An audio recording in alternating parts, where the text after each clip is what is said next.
Hindi ako nangungopya, sila sa nangungopya sa akin. Papel. Ngayon nga ako napel, pero hindi ako nangungopya. Diba? Ang tawag doon. Hindi, ang tanong kasi sinasabi mo, kung discard, anong mahalaga? Diskarte o diploma? Sa akin kasi diploma. Kasi kahit madiskarte ka, hindi ka makakapasok sa kumpanya kung wala kang diploma. Ang dami yan. Kahit madami ka, kahit buong buhay ka pa mag-diskarte. Totoo yun. Ano pa ginagawa mo sa school? Na ano? Nag-aaral ka. Ang tawag doon, diskarte. Ano yung diskarte yung school? Kapag ba nag-aaral kayo, susulat ka, diskarte na ba yun? Eh, nag-aaral ka eh, hindi diskarte yun. Alam mo ba? Yung sinasabi mong diskarte, kung wala kang pera, di diskarte ka. Ano, yung mga ngalakal ka.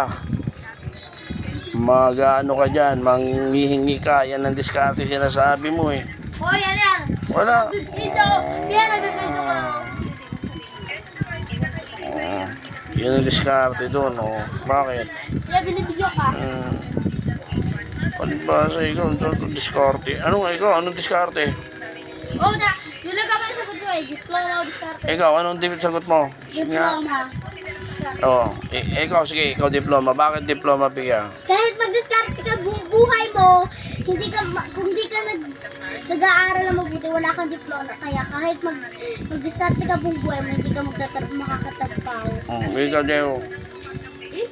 Bakit? Bakit? Ay! Apple! Huwag kasi! Hindi siya marunong pagtatawanan.